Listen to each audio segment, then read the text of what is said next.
Four ordinary guys with extraordinary ideas for Disney parks. This is Main Street Musings,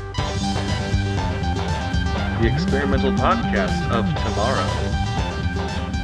That's right, you are listening to Main Street Musings, the experimental podcast of tomorrow. My name is Jake, and I am joined today by the Brachiosaurus, the Tannersaurus Rex. Hi there. And the Ericdactyl. I scared myself with my noise. Yeah, I was frightened. Yeah, it was a little intense. Today, we are talking about dinosaurs, or more specifically, Dinoland U.S.A. in Animal Kingdom at Walt Disney World. Yeah, Dinoland, everyone's favorite part of the parks. Yeah. Yeah. I've heard nothing but great things. Yeah. Okay, so picture a carnival rolled into town and doesn't really look like it's matched all of the safety standards that the theme park industry should match, and also has some dinosaurs painted on it. Wow. Yep. Sign me up yesterday. And picture a roller coaster that's killed a bunch of workers because it's a death trap. Oh my god. And while you're at it, picture a bunch of rides that aren't fun. Okay. Yeah. And are all like only seasonally operational. So I know how much I would pay for that. But how much does Disney charge to get into such a place? What is the entrance fee to Animal Kingdom nowadays? Oh, God, I don't even know what it is. Hundreds of dollars, I'm sure. Oh, yeah. I will look up what the current Animal Kingdom is. And while I'm at it, I'm also going to look up their operating hours. Also, there's the dinosaur ride, which is fun. I'll say it. Yeah, dinosaur ride is pretty fun. The roller coaster dinosaur? Yeah. Yes. Okay, so right now, a one-day ticket to Animal Kingdom, ages 10 and up, is $115. Oh my god. Yes. I mean, I was going to say I'd spend $500 to go see just Dinoland, but that's... So this is a deal. This is a straight-up deal. This is a steal. I will say this in Dinoland's defense. I think having dinosaurs in the park is a great idea. They just didn't do it justice. I also think that Dinoland itself is kind of cute, but not in comparison to the rest of Disney. If you were to see it at like a carnival, you'd be like, wow, this is actually a really cool, really nice carnival. But when you have the rest of Disney World as your backdrop, it really makes it look like crap. Yeah. Well, and there's something just incredibly out of the box and ambitious about the whole idea of bringing in a fake carnival that I actually really like, but is lost, I think, in the translation of, like you're saying, just the beauty and wonderment of everything else around you. Right. Because everything is so well themed, and then they purposely themed this thing to look not well themed because it was supposed to be kind of like self-referential, but they took it too far and it just looked cheap and, like a Band-Aid fix, which essentially I think is what it was anyway. So who wants to give us the history of Dinoland? I don't know that any of us are 100% well-versed, but essentially the way it seems to be is that when they were building Animal Kingdom, it was at a time where the company was making a lot of risky financial decisions, and Animal Kingdom was a very risky financial decision.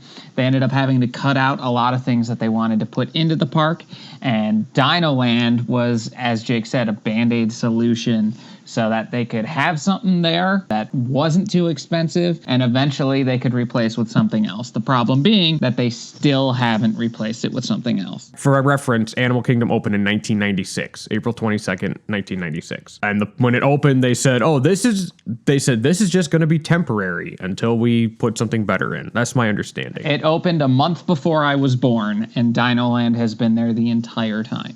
Eric, I don't know, you have not been to Animal Kingdom, correct? No, I have, but I have exactly zero memories of Dinoland. Gotcha. So I should preface, just give you a little background. When Animal Kingdom first opened, the idea was there was going to be three main parts of the park. The first being animals of the present. So you're going to have all the animals that currently roam the earth today. The second was going to be animals of the past, which is your dinosaurs. And the third was going to be animals of fantasy. They were going to call it the Beastly Kingdom, and it was going to be an entire section of the park dedicated to fictional animals, the centerpiece of which was going to be a dueling dragon roller coaster. That's Awesome. Now, the Dueling Dragon roller coaster may sound familiar to you because after the Beastly Kingdom part of the park got shut down, the Imagineers who were in charge of that part of the park kind of got upset and went to work for Universal, where they built a Dueling Dragons roller coaster. Which I've been on, and it's super cool. It was super cool. It's gone now. Yes. Yeah, they're replaced that with what's going to be the Hagrid's roller coasters thing. Brock, that opened like a year ago. Yeah, I was going to say they're replacing it with what will be. I think you mean what is. Okay, yeah. In fairness, a lot of my theme park news comes from Podcast The Ride, and I'm 2 years behind on that. Yeah, the Hagrid ride was a pretty big deal when it opened like a year, at least a year ago. Right, I forgot about that. I think they did a episode on it like 6 months ago, probably. That's so funny. No, because I'm so used to listening to it, and they keep talking about how cool it's gonna be that I kind of forgot that that's from a different time. Time is a fabrication, Brock. Don't worry about it. One of the other cool things they were gonna do in the Beastly Kingdom was they planned on making a maze that guests would walk through, and at one point you would encounter a unicorn, and they were going to use vibrations in the ground to make it seem like the unicorn was speaking to you telepathically, where you could only hear it if you were standing in this one spot, and you would like hear it in your brain instead of through your ears.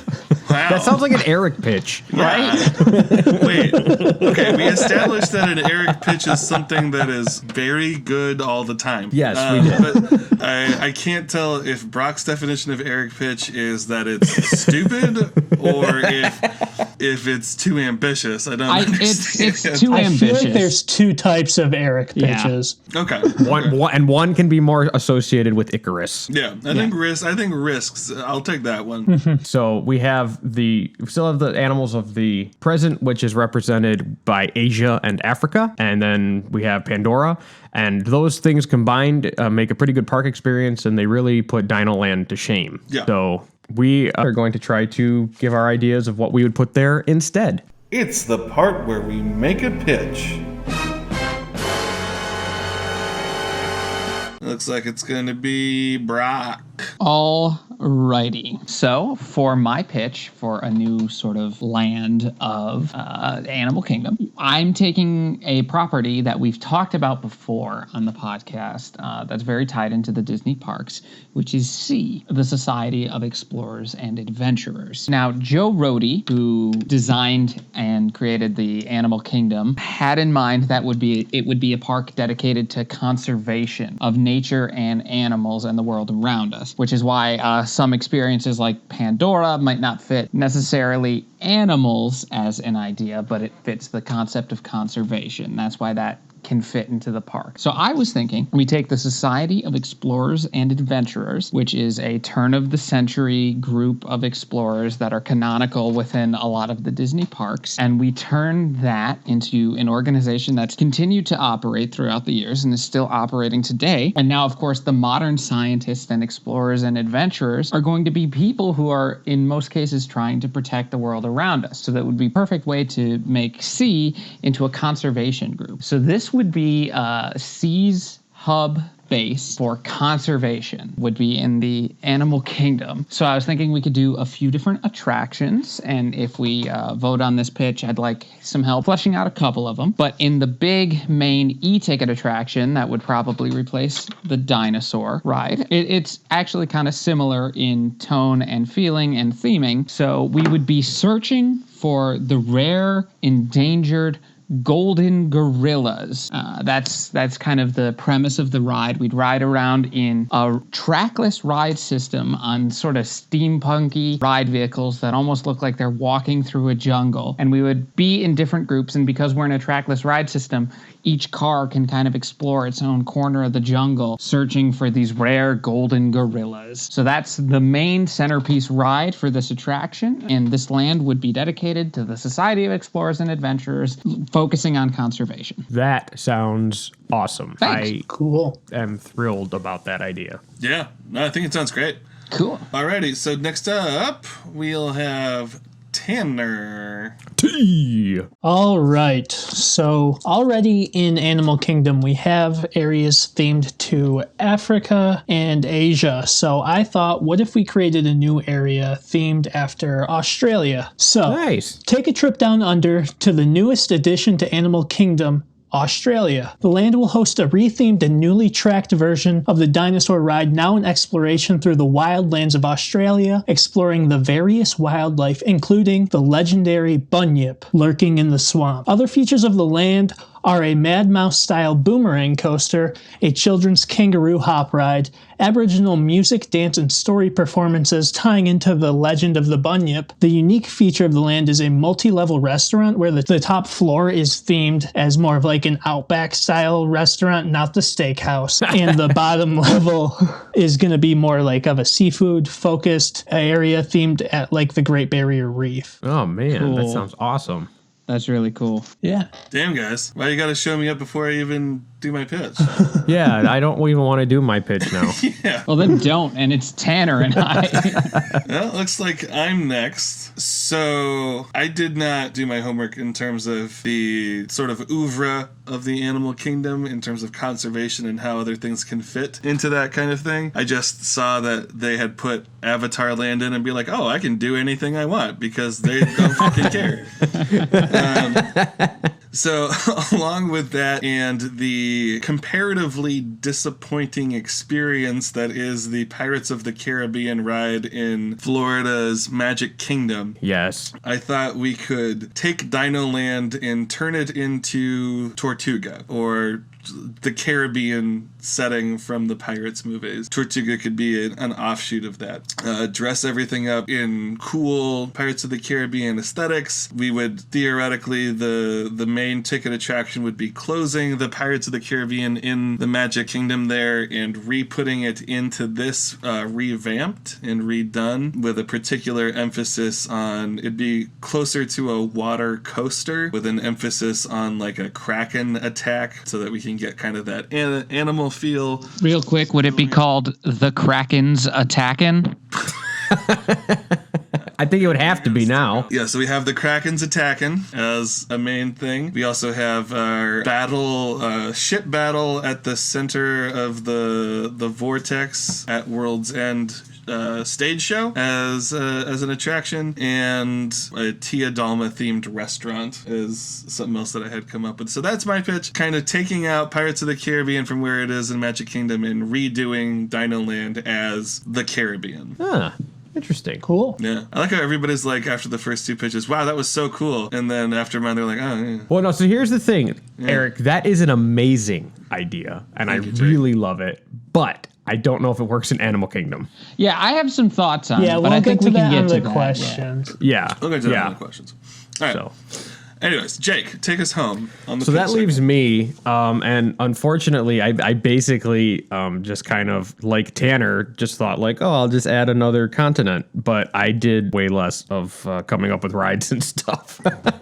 So I thought, what's a good place that has animals other than Africa and Asia and obviously Australia, and I thought of South America, where we have the rainforests and the famous Galapagos Islands, where of course Charles Darwin had his second voyage of the Beagle, known for its volcanoes, and obviously your animals like your giant tortoise and the legendary blue-footed booby, everybody's favorite. So I had thought to myself, it might be cool to have a ride amongst the volcano theming, but it would be cool to have a ride kind of like a tortoise ride. So I was thinking it would almost be similar to what used to be at DCA with the caterpillar that they just got rid of in Bugs Land, Heimlich's ride, but you would be like riding on tortoises. And then I also thought it might be cool to have a chairlift type ride that you would go through the jungle canopy. So you would be up high over the park and you'd be going over paths and stuff, but you would also be going through the treetops and there might be animatronics of like jaguars or stuff like that up there to look at. South America it's weird because we have a couple, Epcot and Animal Kingdom are both have sections that are dedicated to displaying the world at large, but neither of them acknowledges South America, which I've always found odd. That was why I chose South America, because there is no representation of it in the park. And actually, if you Google like what are some of the best places in the world to see animals,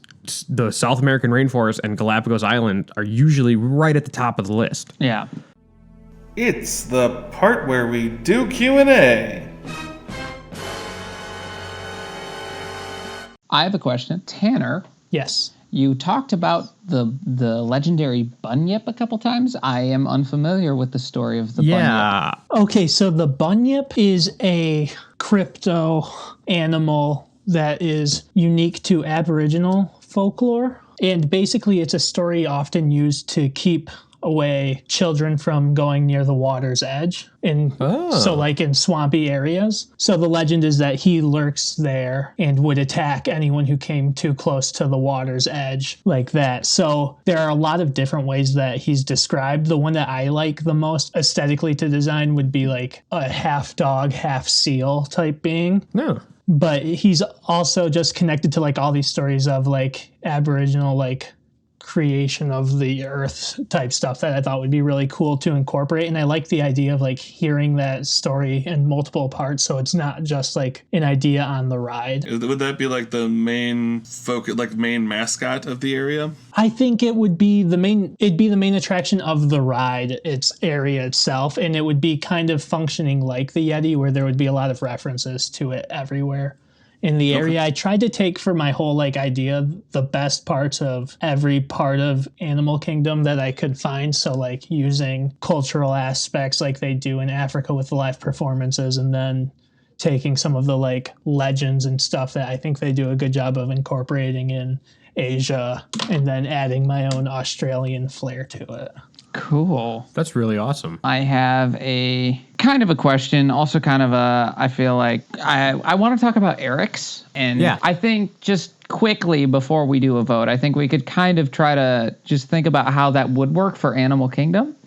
Yeah, exactly. I agree. I mean, we've got Africa and Asia in Animal Kingdom. And I mean, the Caribbean is a very interesting, vibrant ecosystem. Mm-hmm. So I don't disagree that that's a really cool idea. I think we theme the area around the Caribbean, but not exclusively about the pirates. Like, we could certainly make that a ride, but especially if we can incorporate the idea of animals and conservation into those rides, that'd be really cool. But as long as we're really celebrating the animals of the Caribbean, you know, you have opportunities for sea turtles and manatees and tropical birds. I think that would be really cool. Yeah, we'll get there. We'll get there. Yeah. Brock, can we call yours SeaWorld?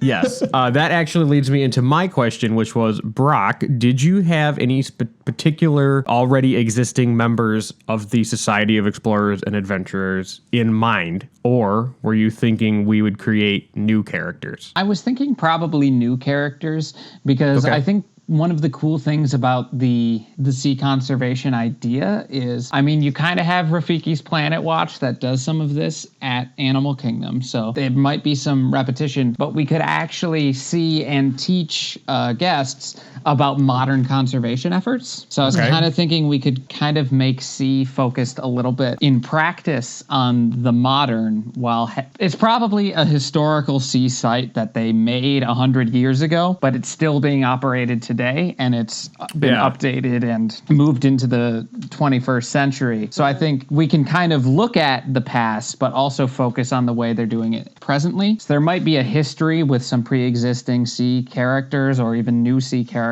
that we would make. But there would, of course, be a modern generation of sea conservationists that would be working there today. Any other questions for anybody? Jake? I guess, well done. No question. I think there are a lot of fun animals that could be added to the park if we had explored South America a little bit more. And I like that both of us kind of chose something that's weirdly left out of Animal Kingdom and Epcot. I'm good on the questions, guys, if you guys want to move to the vote. Yeah? Yeah, I think I'm ready to vote. Yeah. It's the part where we vote.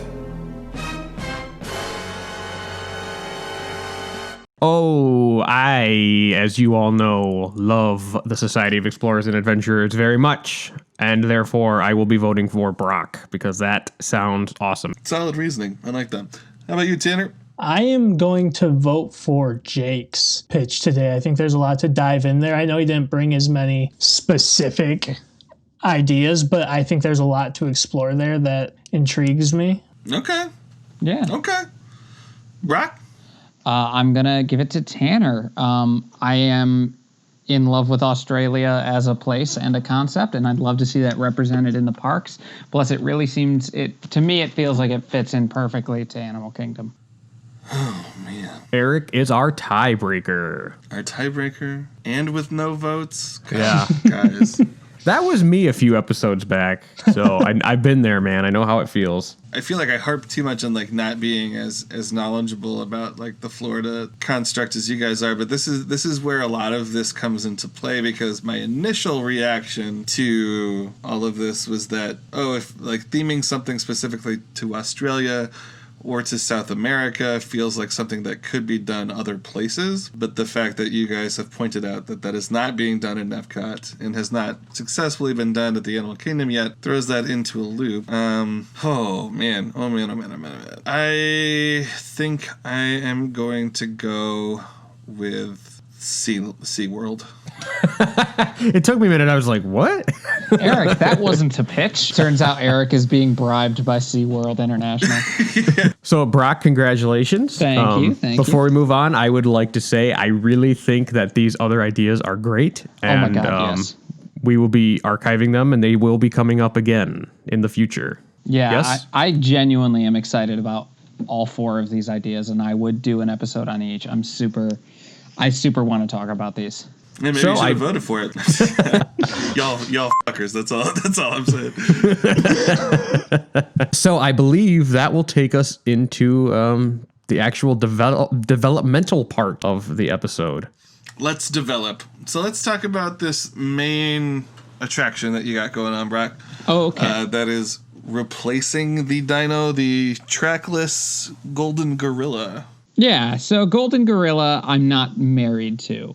But I thought that the Society of Explorers and Adventurers, they're the originally the old-timey turn-of-the-century explorers. And they're always off in search of ancient treasures and magical artifacts and silly, fun, weird things tucked away into strange corners of the world. And I thought a fun, iconic animal that doesn't actually exist in nature as like the target of our conservation efforts would be really neat. So I kind of invented this idea of a golden gorilla. I am open to a different animal if that's something anyone else would want, or like maybe another mythical creature. I just felt if we're going for the idea of like a very endangered animal, we might not want to make that true to life, because endangered animals sometimes go extinct, and that'll look kind of bad in the parks if we're like, let's go rescue the extinct panda. And we all know that there are no more or whatever. But right, yeah. I have to agree with that. And that being said, I really do like the idea of a golden gorilla.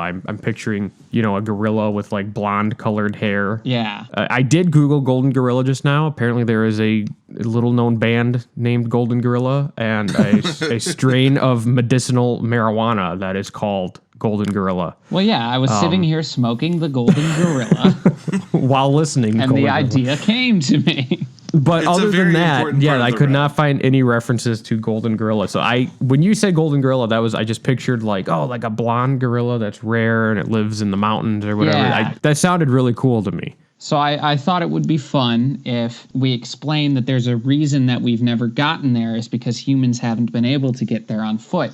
It's in this jungle that's hidden in a strange part of the mountain region of the Himalayas that houses a jungle, and just kind of explain that it's this crazy place we've never been able to reach, but the gorillas there are in danger and there's a problem that we have to save them from. It will be a little bit like the dinosaur ride, which currently is. We got to save this animal before all the dinosaurs go extinct, except it feels a little less like playing God and more like helping out. Sure, yeah. Yeah, we're not time traveling. Yeah, and so I figured if the society... Who would suggest time traveling as a pitch? Come on. What a weirdo. Yeah, the Time Traveling Society of Explorers and Adventurers. Yeah, what the heck? But I was thinking that would be really fun because the Society of Explorers and Adventurers because normal humans couldn't get there, they designed this crazy vehicle, and that's the ride vehicle that we're riding in. And I think it'd be cool to have a trackless ride vehicle.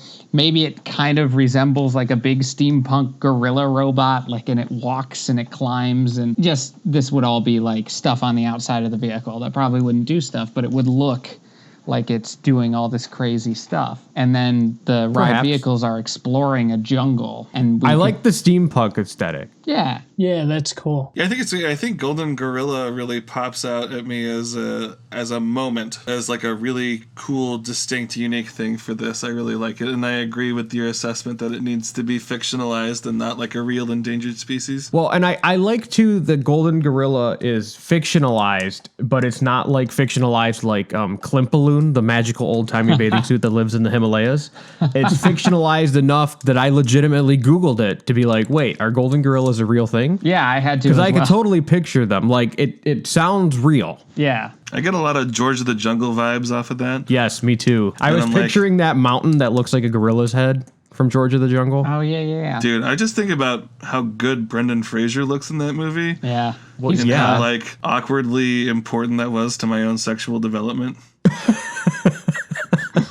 To all of us, buddy. To all of us. Does anyone else have any thoughts on that ride? I think it's cool. I think it's a great centerpiece attraction. Cool. So what other things? What's our next tier level? This I was hoping to get some help. What are some examples of like an A tier attraction that we could then morph into this idea? Well, I think the most helpful way to do this would be kind of to compare it to the things that are there now. Okay. So kind of the sea level idea there would probably be the Primeval Whirl roller coaster that is there would probably be your next level. It's not as animatronic heavy as the big ride, the Golden Gorilla ride would be. And then you'll have kind of like your flat ride, like your, I think right now it's just a Dumbo clone, like called like the Triceratops spin is there. Yeah. So coming up with maybe like a flat ride type idea and then like a roller coaster or other sort of similar type thing would be, I think, a good idea. One thing I'm trying to think about also is different styles, different ways in which conservation is performed in reality, and maybe we can try to like connect that to a ride type. Because I'm trying to think,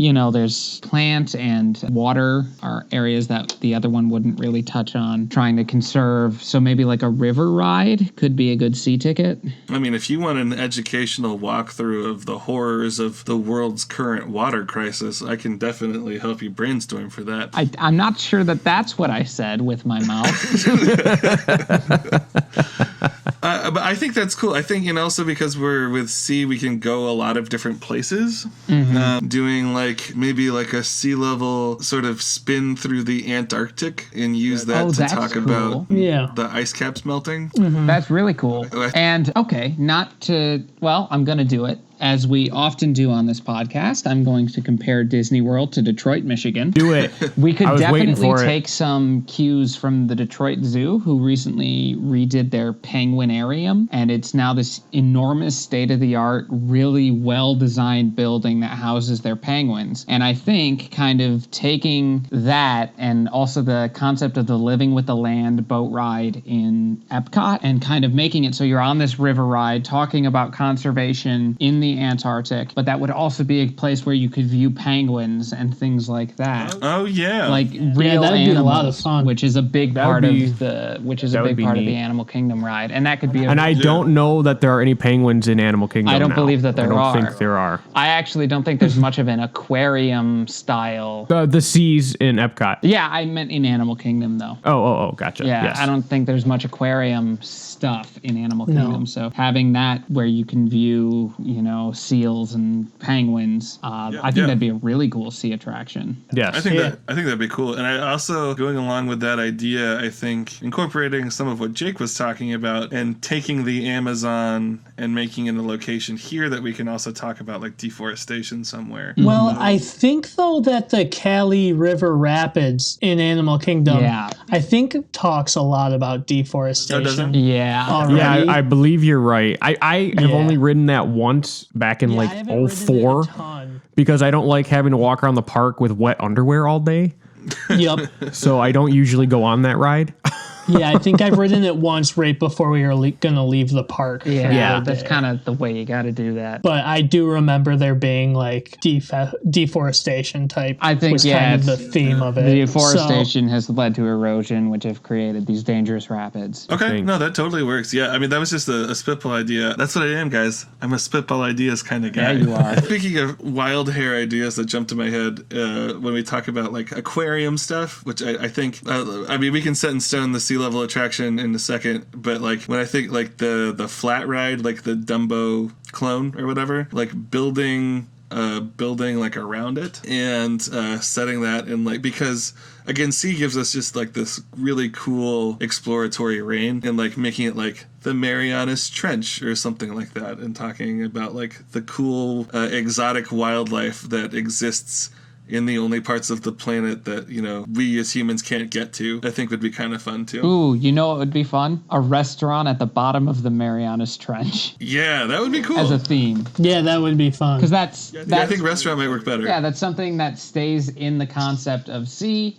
but also makes it fun and out of this world in a way that we couldn't normally do. Yeah, like a rainforest cafe style, but at the bottom of the Marianas Trench. Yeah. So we haven't seen it yet, but I'm sure you could incorporate some of the same technology they use at the new Epcot restaurant that will be opening. The space one. Space yeah, the 54 one or something. Space something. It's a number. The one themed around the ISS. Yeah. 69.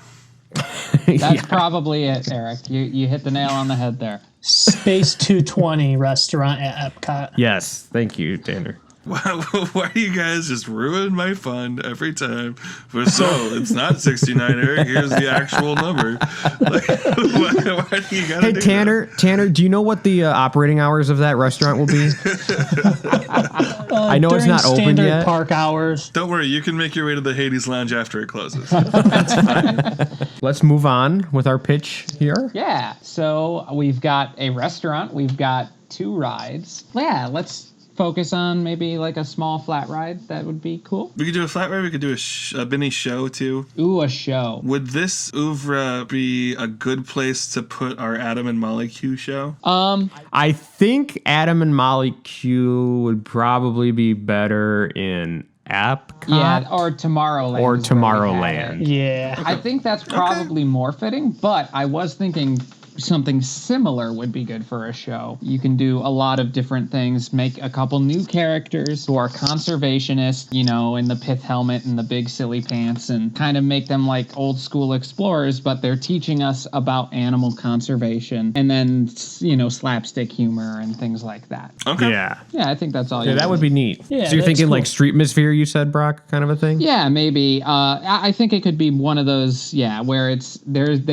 like in Adventureland near Pirates of the Caribbean, there's like a weird little stage, and sometimes pirates will come out and do a thing there and then leave. Where something like that, where there's just this place that's slightly set aside from the path, and then they'll come and they'll do their little show and they'll leave. So for a flat ride though, I was wondering if there was something we could do with like alternative energy, either water powered or wind powered, like some sort of ride. Maybe something like a more intense version of the Dumbo thing, like the Zephyr vehicles from DCA for like wind power. Yeah.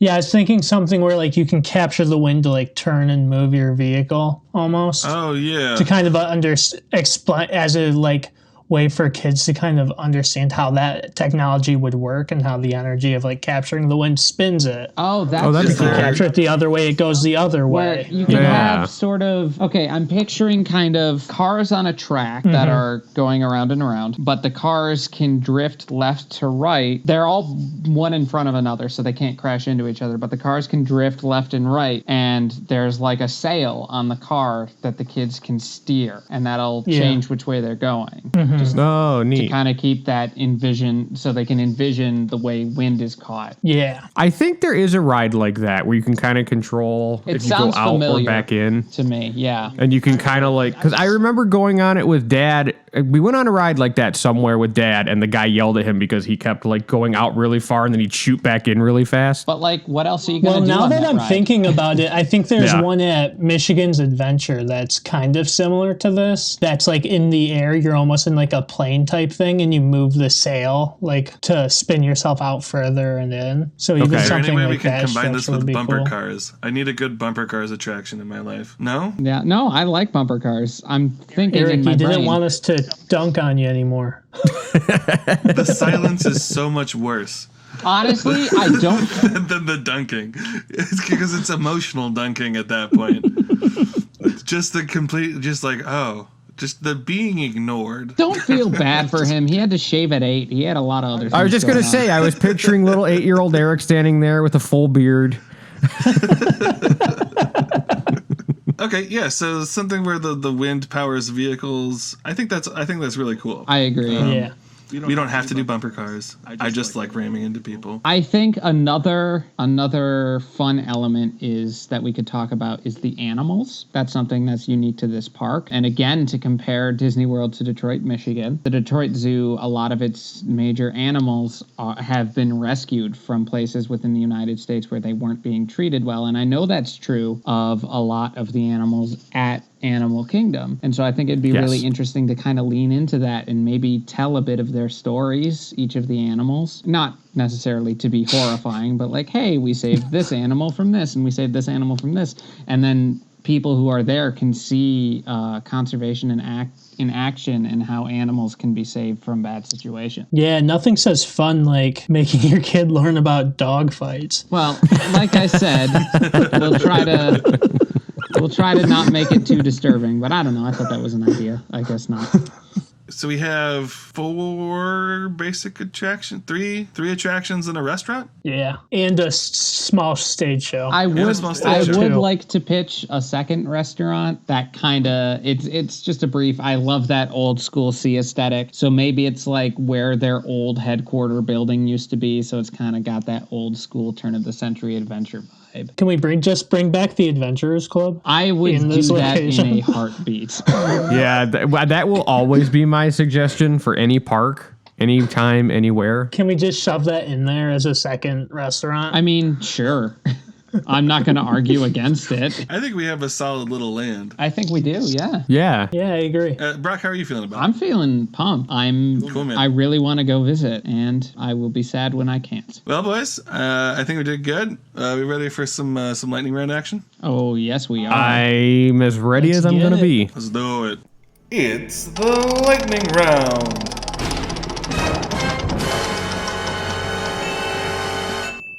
We need to theme a restaurant to fit Emperor's New Groove. Ooh, let me go first. No. We let fate decide. Wait, hang on.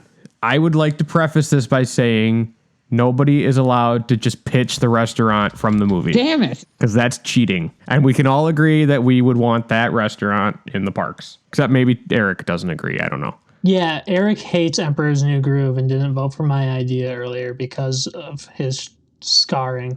I don't hate it. I don't love it. You're wrong. You just don't love me. You're wrong. Okay. See, that's the attitude that makes me not love it. Yeah. Well, no, I'm sorry. I wasn't actually even talking about this. I just need you to know that in all elements of your life, you've made the wrong choice. That's good. It's convenient because I'm first up in the lightning round today. All right. Take us away, Eric. 3, 2, 1. All right, so our restaurant is going to be more of a bar/restaurant, and it's going to be Yzma's Apothecary, where they sell up some fancy-looking drinks. It's a smoothie/alcohol bar, we're going to call it. Screw the alcohol. We don't need alcohol. Yeah. Smoothie bar, Yzma's Apothecary, that does a lot of really cool, funky-looking contraptions with different fruity flavors and some wild minty flavors and all kinds of stuff. That's my pitch. Dope. I love that idea. That's awesome. Eric. I love me some smoothies. That's great. I love that. And they can come in the little bottles like that her potions are in. Yeah. I love it. Yeah, I think that might be my best pitch ever. For a movie you don't even like. For a movie I don't even like in a lightning round. All right, who's next? Next up, we have Brock. All right. So what this is this is going to be themed after the Golden Palace of Cuzco. It's this a striking visual from the movie, that giant palace that's like in the shape of an old Incan face. We can serve a lot of really cool South American food that you probably wouldn't get elsewhere. And I think it would be really gorgeous to have this beautiful Incan design mixed with the sensibilities of Emperor's New Groove. So would it be South American or would it be Central American? It's Peru, so. Oh, okay. Yeah, I guess you're right. All right. So my pitch is for a new restaurant just called Cusco Land. We are going to ignore everything else from the movie except for Cusco, who has created a new restaurant just in his image. It functions almost as a Chuck E. Cheese, but everything is Cusco themed. There are Cusco animatronics. There are Cusco. All the waiters are dressed like Cusco. Everything is Cusco. The end. Amazing. Wow. I kind of like that, and that is totally something he would do. Well, doesn't he plan on making a water park called Cuscotopia? Yeah, Yes. that Yes, was he my does. inspiration. On Pacha's house. Yeah. All right, we got Jake. All right. So I am going to start now. So I am going to do Kronk's Kitchen because Kronk loves to cook, and at the party where he's supposed to kill Cusco, it's Kronk that's doing the cooking. So in Kronk's I was going to say Kronk's Crazy Kitchen, but that is bad. So just Kronk's Kitchen. And I am losing my train of thought here rapidly because of that. Somebody help me out. Kronk's Kitchen, he makes the food. It's fun and games and Disney, and that's my pitch. At first, Jake really made me feel bad because he really took the obvious fruit that was laying there. Yeah, I was like, man, what a good Kronk. idea. And then he made it really unsavory for a little bit. See, I don't see what the problem with calling a restaurant the KCK is. And don't forget to vote on our Twitter polls for which lightning round attraction you'd like to see us come back to at a later date. Kronk's Kitchen, people. Wouldn't it be fun to go to a kitchen run by Kronk? Well, I'd love to end this episode, but I can't seem to find my social medias. Oh, darn it, Jake, you stole the Facebook, didn't you? Oh, it's right here. Facebook.com/Main Street Musings. And Tanner, what are you doing with that Instagram? You don't even want to know, but it's main_street_musings. And Eric, get your hands off that Twitter.